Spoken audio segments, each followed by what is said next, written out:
Gente, bom dia! Estamos aqui pela TV Horizonte, a TV de Nossa Senhora da Piedade, a nossa padroeira. Bom dia para você, minha amiga dona de casa, companheira de todas as manhãs. Pois é, nós ficamos durante o governo do presidente Bolsonaro sempre criticando a maneira que ele tinha de falar demais. E eu sempre dizia, que eu lembrava aqui de minha mãe, que sempre falava comigo assim: meu filho, quem fala demais dá bom dia a cavalo, né?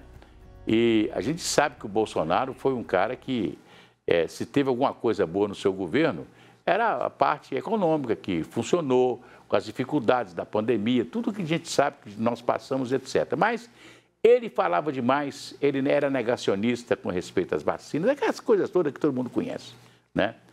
E o presidente Lula está indo quase para o mesmo caminho. Ontem ele foi ao Rio de Janeiro, voltou a criticar o Banco Central porque ele chegou no governo e o Banco Central hoje é independente. Então, isso foi votado no Congresso Nacional, a independência do Banco Central.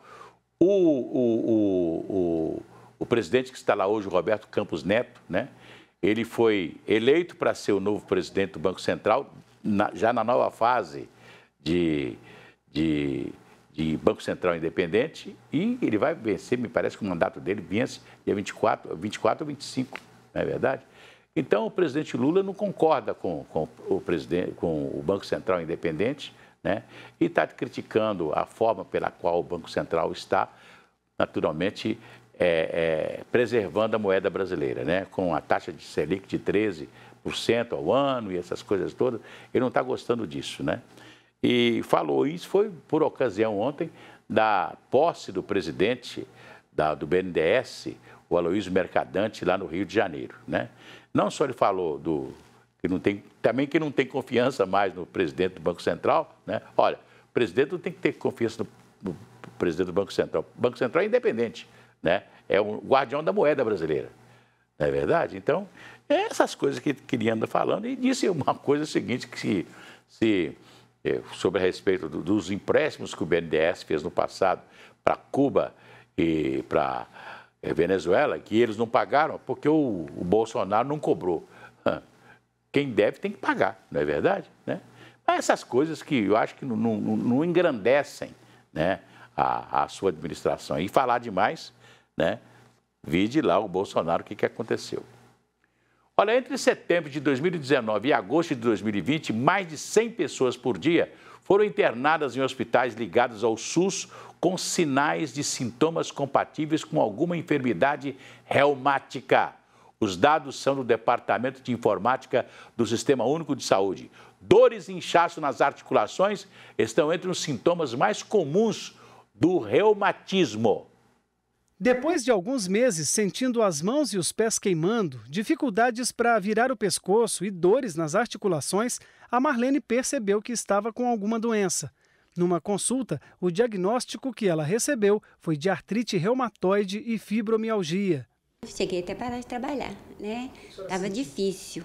Nossa, sentia tudo, muitas dores nas articulações, nas mãos.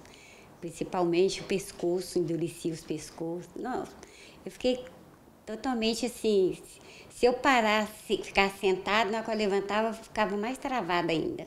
As doenças que a dona Marlene tem são duas dos mais de 120 tipos de reumatismo, enfermidade que atinge principalmente os ossos e as articulações. Então, a reumatologia ela é uma especialidade relativamente nova, né? A gente tem mais de 120 doenças tratadas pelo reumatologista e essas doenças têm uma coisa em comum. Durante o curso, né, durante a evolução dessas doenças, em algum momento as articulações ou as outras estruturas que estão ali relacionadas, como tendões, músculos, eles vão ser acometidos.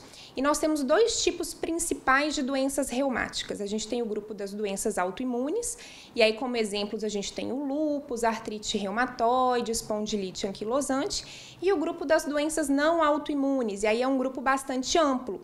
Os principais representantes vão ser a artrose, a fibromialgia, a osteoporose, a gota. De acordo com dados do SUS, entre setembro de 2019 e agosto de 2020, mais de 100 pessoas foram internadas por dia em um hospital público com alguns sintomas de doenças reumáticas. Identificar rápido os sinais e começar logo o tratamento são atitudes determinantes para se conviver bem com a doença. Tem alguns sinais e sintomas que podem acender o alerta para a gente pensar numa possível doença reumática, né? Quais seriam elas? Dores articulares crônicas, então quando o paciente tem uma dor já há bastante tempo, mais de 3 meses, dores pela manhã com sinais inflamatórios, que seria inchaço nas articulações, calor, muitas vezes o paciente acorda com uma rigidez nas articulações também. E outros sintomas diversos que podem acontecer, como lesões de pele, perda de peso, isso tudo caracterizando muito o grupo das doenças autoimunes. E dentro das doenças não autoimunes, a gente vai ter, né, por exemplo, a artrose, um paciente que tem muita dor ao caminhar, ele não consegue, às vezes, fazer exercícios por longa distância. Geralmente, assim, sintomas crônicos acometendo as articulações, o reumatologista é o especialista indicado. As doenças reumáticas são crônicas, ou seja, não têm cura. Mas um tratamento medicamentoso aliado aos bons hábitos de saúde podem garantir uma convivência tranquila com o problema e uma melhor qualidade de vida.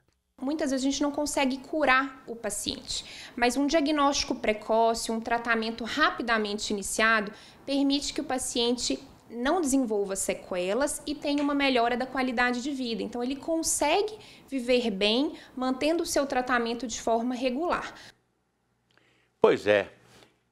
Eu conheci uma pessoa que... Conheço uma pessoa que tinha esses problemas, né? Aí ficou provado que ele teve problemas de garganta na infância, né? Infecções de garganta mal curadas naquela época. Menino, né? Dava um chá, uma coisa qualquer e tal. E aquilo, a infecção de garganta pode levar a problema de reumatismo mais tarde. E outra coisa que ele fez foi não um regime alimentar. Ele procurou saber o que fazia bem e o que fazia mal para ele comer, né? Então passou a comer coisas saudáveis, né? Que não tinha problema, e aí deu inclusive uma emagrecida, melhorou um pouquinho e as coisas pelo menos ficaram melhores para ele. Vamos cantar aquela musiquinha? Vai tudo bem, muito bem, muito bem, muito bem, muito bem, muito bem, bem, bem. Com pílulas de Lucem, sempre aquela dorzinha urinária, aquela sensação de queimação e ardor. Pílulas de Lucem são antissépticas das veias urinárias e vocês encontram em todas as farmácias e drogarias. Se persistirem os sintomas, um médico deverá ser consultado. Pílulas de Lucem, bom demais, né? Vocês encontram em todas as farmácias e drogarias da cidade. Vamos direto à redação do TV Horizonte, onde está o jornalista André Cristino.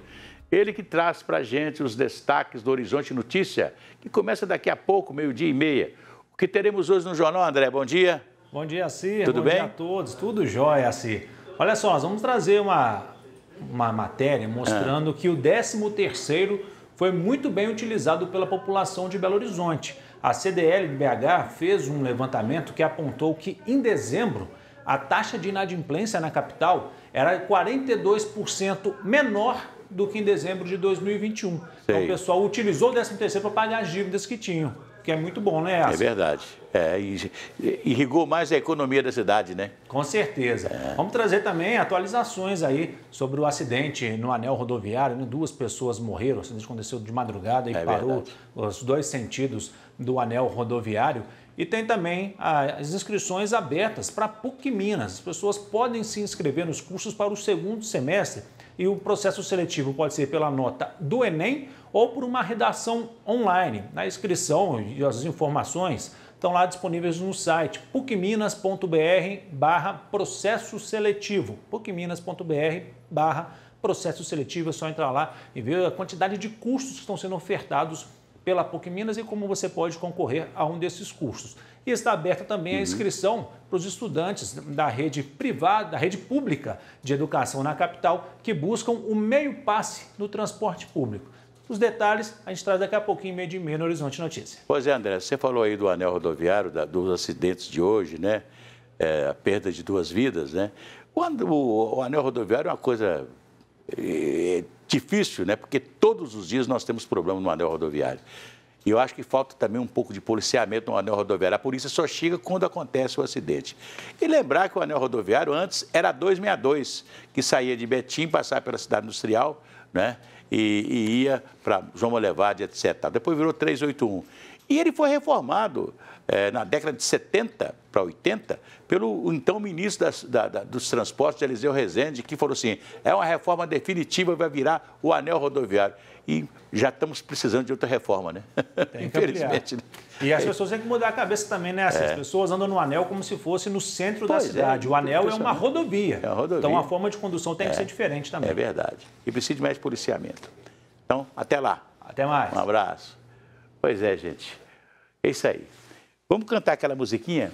Se a criança acordou, dorme, dorme, menina. Tudo calmo ficou, mamãe tem. Auricedina é um analgésico antisséptico de uso local para adultos e crianças. Todo mundo sabe. Dor de ouvido, auricedina. Se persistirem os sintomas, o médico deverá ser consultado. As regiões episcopais da Arquidiocese de Belo Horizonte realizam a abertura do ano pastoral neste mês de fevereiro. Oportunidade para que os participantes compreendam o caminho evangelizador da igreja, dedicando a reflexão sobre a campanha da Fraternidade 2023, que tem como tema Fraternidade e Fome. A abertura do ano pastoral da região episcopal Nossa Senhora da Esperança foi na paróquia São Francisco das Chagas. Padres, coordenadores e pastoralistas das 48 paróquias da região estavam presentes. Foi lançado o plano pastoral com diretrizes e ações, base dos trabalhos da região durante todo o ano.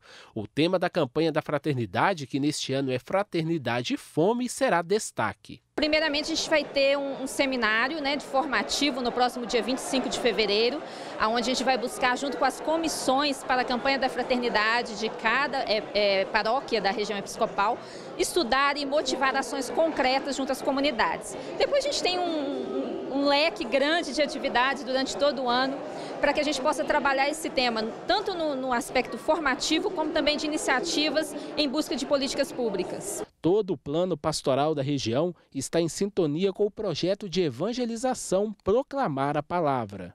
Este encontro aqui hoje é como se nós estivéssemos com Jesus entrando na sinagoga de Nazaré, com o plano pastoral de anunciar a palavra de Deus, imbuídos do Espírito Santo, e ir ao encontro das pessoas, sobretudo dos nossos irmãos e irmãs, os mais necessitados, os pobres, evangelizando com a nossa vida, com a palavra de Deus.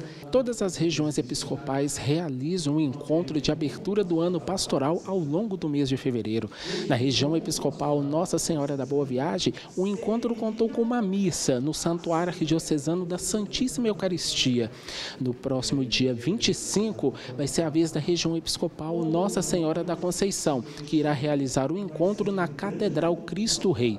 Já a região episcopal Nossa Senhora Aparecida irá fazer a sua abertura do ano pastoral na Cúria Regional. A abertura do ano pastoral é uma oportunidade para que os participantes compreendam o caminho evangelizador da Arquidiocese de Belo Horizonte. Vamos todos dar as nossas mãos, sintonizar um com o outro, criar comunhão, gerar ajuda mútua e compreender aquilo que está planejado para o ano corrente, o ano 2023. Então vamos sim dizer como é que vai ser esse ano, como serão os próximos anos, quais são as grandes metas com vistas à elaboração do nosso novo projeto de evangelização da Arquidiocese de Belo Horizonte. Pois é, evangelizar é muito importante e principalmente quando você pode deixar essa função também para aqueles leigos, né, que querem também empunhar a Bíblia e ajudar a evangelizar o povo de Deus, né? E buscar o Espírito Santo. Isso é uma coisa fantástica, maravilhosa. Todo mundo deve buscar essa comunhão com o Espírito Santo. Muito bom. Pois é, olha que nós temos agora uma outra matéria muito importante, que daqui a pouco a gente vai falar sobre ela, né? Mas é o Zé Colmeia, né?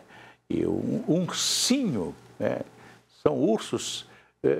Uma coisa que aconteceu, os ursinhos reinam na Terra, mas em Marte eles têm concorrência. O sorridente rosto de um urso apareceu como se tivesse sido esculpido na superfície do planeta diante das câmeras do orbitador de reconhecimento de Marte. É uma coisa interessante, veja só, encontraram uma carinha de urso em Marte. Cientistas da Universidade de Arizona, responsáveis pelo experimento científico de captação de imagens de alta resolução, processaram fotos da poderosa câmera que orbita o planeta vermelho desde 2006 e publicaram um documento que registra o que parece ser o rosto de um ursinho de pelúcia. De acordo com os pesquisadores, uma colina com uma estrutura que desabou em forma de V, 2 crateras e uma fratura em forma de círculo fazem lembrar o focinho, os olhos e a cabeça, respectivamente. A câmera, um dos instrumentos a bordo do orbitador de reconhecimento de Marte, tira fotos super detalhadas do planeta vermelho e ajuda a mapear a superfície para possíveis missões futuras, sejam com humanos ou robôs. Durante a última década, a equipe registrou ainda avalanches em pleno andamento e descobriu fluxos escuros que poderiam ser algum tipo de líquido. Também foram encontrados redemoinhos se movendo pela superfície do planeta, bem como uma marca que, para muitos, parecia o logotipo da frota estelar de Star Trek. Pois é. Quem iria imaginar que uma carinha de urso estivesse lá no planeta vermelho, no chamado Marte, né? É isso aí.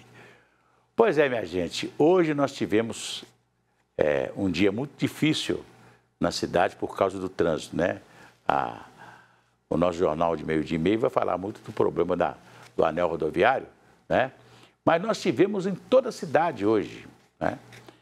Primeiro, precisa se fazer uma campanha de conscientização de trânsito, principalmente para os motoqueiros, né? Hoje um motoqueiro passou por mim e eu falei assim, vai bater, vai ter um problema qualquer, porque ele passou numa velocidade tão grande entre carros, que eu falei assim, o cara não pode fazer uma coisa dessa, né? Primeiro, os acidentes com os motoqueiros que interrompem as ruas, né? Aí ele fica deitado no chão, tem que chamar o SAMU, não pode mexer, para o trânsito todo, não tem policiamento de trânsito na cidade. Infelizmente, não existe policiamento de trânsito em Belo Horizonte, né? E falo isso que desde quando a BH Trans deixou de poder multar, o então prefeito Márcio Lacerda falou assim, vou retirar a BH Trans das ruas, e tirou. Só que tem que não voltou, a BH Trans pôde depois multar e etc e tal, mas aí ela não está na rua. Então você não tem policiamento de trânsito na cidade. Eu fico me lembrando que antigamente você tinha 3 polícias na rua. Olha aqui, você tinha a Guarda Civil, que era do Estado, né? Você tinha a Guarda Civil na rua, você tinha a Polícia Militar com os seus soldados, que era Cosme e Damião, sempre andando na rua, e tinha o trânsito. O Departamento Estadual de Trânsito tinha uma polícia fardada, com revólver, cacetete, com tudo, o cara estava fardado na rua, comandando o trânsito. Então você tinha 3 polícias, e eram todos policiais. Então, quer dizer, não só a bandidagem, né, sabia que tinha um guarda de trânsito na esquina e que era um policial que podia prendê-lo, se fizesse alguma coisa, né? Então, a cidade tinha, em todas as esquinas mais famosas, apesar dos sinais de trânsito, do semáforo, tinha um guarda de trânsito ajudando ali a controlar o trânsito. Hoje não tem mais. Nós estávamos falando aqui do anel rodoviário, né? Infelizmente, o anel rodoviário, hoje quem cuida do anel rodoviário é a Polícia Rodoviária Estadual. Ela só aparece quando acontece o acidente, né? Você não tem...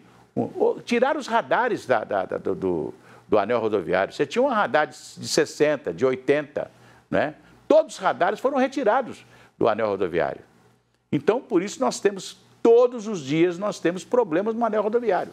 Principalmente na descida da Betânia, né? Apesar de todos os redutores de velocidade que foram colocados ali, né? Então, eu acho que tinha que voltar novamente os redutores de velocidade no anel rodoviário para os caras não correr tanto, né? Porque é impossível que uma carreta igual essa hoje, uma carreta carregada de milho, né? Tombe no anel rodoviário. Por quê? Vai tombar no anel rodoviário, né? O anel rodoviário nem tem tanta curva assim que pudesse levar uma carreta a tombar, né? É porque o cara estava com uma velocidade acima do permitido, né? E qualquer coisa aí acontece, né? você bate no carro, a gente não sabe como é que foi esse acidente, me parece, teve um outro carro que foi acidentado, teve uma pessoa que ninguém sabe se estava atravessando o anel rodoviário, andando por ali, andarilho, que também perdeu a vida, né? Um cara que estava no carro morreu sem saber por que morreu, né? Então, infelizmente, né, nós precisamos de mais policiamento de trânsito na cidade. Então, quando acontece, por exemplo, um sinal, quer ver? Tem um sinal em flash, quase todos os dias tem um sinal em flash entre a Avenida Silva Lobo e a Avenida Barão Homem de Melo. Quase todas as manhãs o sinal está em flash e não tem ninguém da BH Trans ou da Guarda Municipal para ajudar a controlar o tráfego. O tráfego fica, Deus dará. Então, são esses problemas que nós estamos enfrentando no dia a dia na cidade, né? Então, eu acho que o prefeito de Belo Horizonte tem um pouco de culpa nisso, porque hoje o policiamento de trânsito na cidade pertence à prefeitura. Antigamente era feito pelo Estado, hoje não, é a prefeitura que faz. A multa de trânsito de uma cidade vai para os cofres da prefeitura. Parte do IPVA que nós pagamos, a metade é da cidade de Belo Horizonte. A metade, se você, seu carro emplacado em Contagem, a metade é de Contagem. E assim por diante em qualquer cidade do Brasil, né? A Constituição de 88 regulamentou um novo sistema no Brasil. Acabou aquela TRU, você lembra da TRU? Taxa rodoviária única que você pagava ao governo federal. E por causa disso, os governos estaduais, para ganhar alguma coisa na hora do sujeito pagar a taxa rodoviária, ele tinha que ter uma plaquetinha do ano que o governo estadual dava, que você tinha que pagar um imposto para ter aquela plaquetinha. Isso acabou com o IPVA, né? Mas as cidades ganham hoje, para inclusive poder conduzir o tráfego da cidade e ter esse sistema de policiamento e etc, etc. Então eu acho que está na hora da Prefeitura de Belo Horizonte, né, fazer um esquema, colocar o sucedâneo da BH Trans, que vai chegar agora, né, SUMOB, né, Superintendência Municipal de Transporte Urbano, sei lá como é que chama, vai chamar agora, e tem que rapidamente colocar isso para funcionar e colocar o pessoal na rua. Precisamos de policiamento na rua. Amanhã tem mais aqui na TV Horizonte. Um abraço para vocês.